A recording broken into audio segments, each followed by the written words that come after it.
President Uhuru Kenyatta has been defending his decision to withdraw from South Sudan. He says it is unfair to pin the blame for the peacekeepers' failings on one person and that he will not sacrifice Kenya's dignity. CCTV's Robert Nagila has more. Kenya's top military man in South Sudan in happier days. But for Lieutenant General Johnson Ondiek, it's a mission that's ended badly. When this trouble flared up in Juba in July, Ondiek commanded the UN peacekeepers who were on the ground to protect civilians. UN investigators have found they failed badly. The response from UN Secretary General Ban Ki-moon was swift. He has asked for the immediate replacement of the force commander. That is one of the recommendations that will be implemented immediately. Kenya's reaction has been equally dramatic. We intend to withdraw Kenyan troops from that mission with immediate effect, and I say now that we will discontinue our contribution of troops to the proposed regional protection force. And last night, I did direct that Kenya disengages fully from the South Sudan peace process. Nairobi claims the UN investigation whitewashes the real problems. Peace will not come to South Sudan by blaming a Kenyan commander for the wider failings of the mission to South Sudan. Kenya has more than 1,200 soldiers in South Sudan. It is expected to begin pulling them out this weekend. Robert Nagila, CCTV, Nairobi, Kenya. Well, let's get more updates and insights now on this developing story. And CCTV's Liling Tan is joining me live from the UN headquarters in New York. Liling, we were expecting a briefing from the Kenyan representative there at the UN. What has emerged so far in regards to Kenya's troop withdrawal from South Sudan? Well, we certainly heard a clear and absolute rejection of the Secretary General's decision to sack the Lieutenant General who was the force commander at the UN mission in South Sudan when this three-day attack occurred.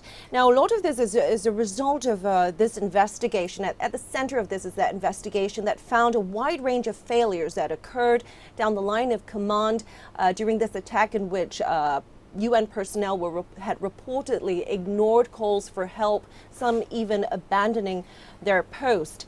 So here at the UN, Kenya's ambassador Macharia Kamau told the press that the force commander that was fired was actually only on the job for 3 weeks when the attack occurred, and Kenya has taken particular umbrage at the fact that even though there was systemic failures, this one individual was singled out as the scapegoat. They said it was extraordinarily unfair that this one man had to shoulder the blame. And the ambassador as well said that this particular force commander had not even been provided an induction. An induction is when an assignment, when an individual is assigned to a post, deployed to a post, and given kind of an orientation of where things are, where the buttons are on that assignment on site. So he was still very new on that job.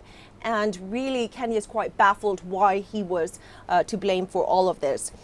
Now, the Kenya ambassador also said that while Kenya recognizes this, that accountability was required over the incident, this is not the way to approach it, which is why Kenya is compelled to withdraw the troops from the UN mission in South Sudan. Now, that said, there were a lot of questions about whether this is a complete and total disengagement on the part of Kenya, but no, the Kenyan ambassador to the UN said that Kenya is not abandoning South Sudan. This is just a disengagement from the UN efforts, UN operations on the ground, and that all regional and bilateral commitments with South Sudan will remain untouched. Well, Liling, we've heard reasons from the United Nations, though, on the dismissal of the Kenyan commander. But how has the UN, though, responded to that announcement from Kenya on the withdrawal from the troops and that disengagement from the process? Well, the UN has been relatively quiet on this. They're waiting to hear from what comes out of of a Security Council consultation that is now ongoing. The head of UN peacekeeping, Hervé Latsius, which has come under enormous criticism over the past year, not just over how the UN peacekeeping mission handled this Juba attack, but also the sex scandals that we've seen in the CAR as well. So he, Hervé Latsius, is now briefing the Security Council over the latest developments in South Sudan. We are waiting for him to step out to talk to the press about what UN peacekeeping is going to do about this. Right, Lillington for us there at the UN headquarters in New York. Now, Kenya's move disengaging from the South Sudan peace process comes as a surprise to many observers in the region, as the country has traditionally played a key role in seeking peace in South Sudan.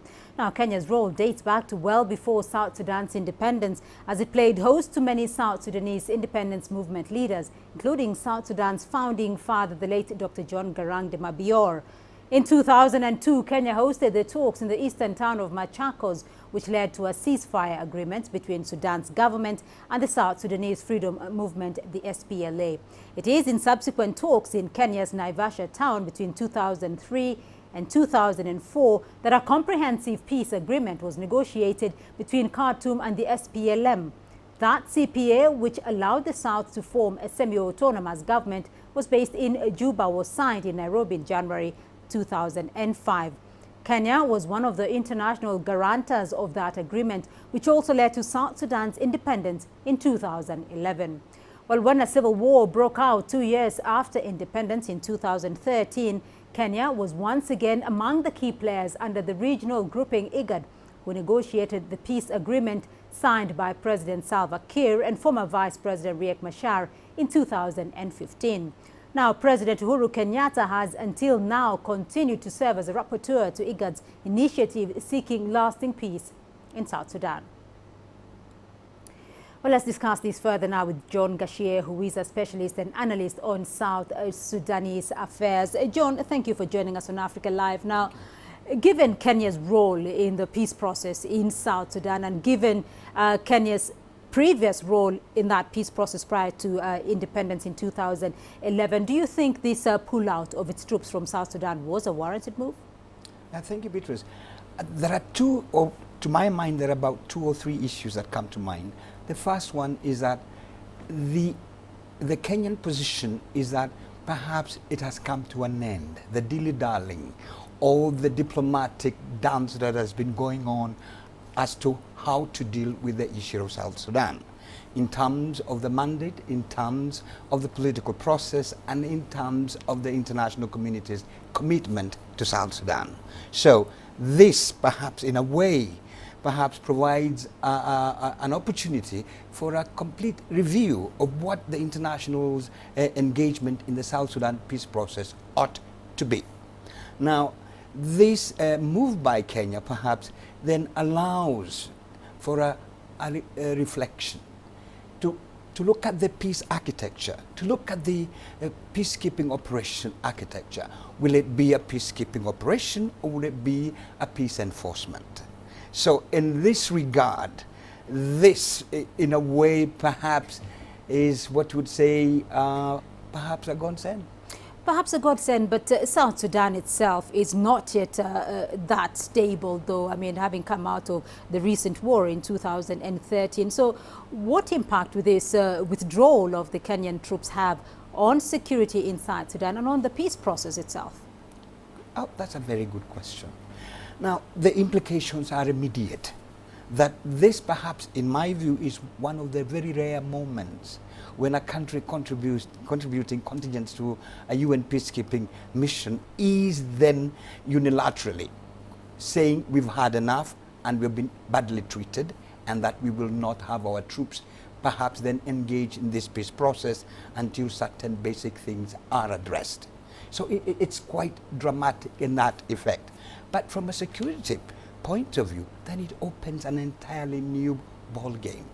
Will this perhaps lead to more violence in the region, or will it lead to the strengthening, or shall I say, the digging in of the various partners in the peace process while awaiting a diplomatic solution to this? So there are those two dynamics. But The key one is that it cannot continue as it is now because you have to review the entire architecture.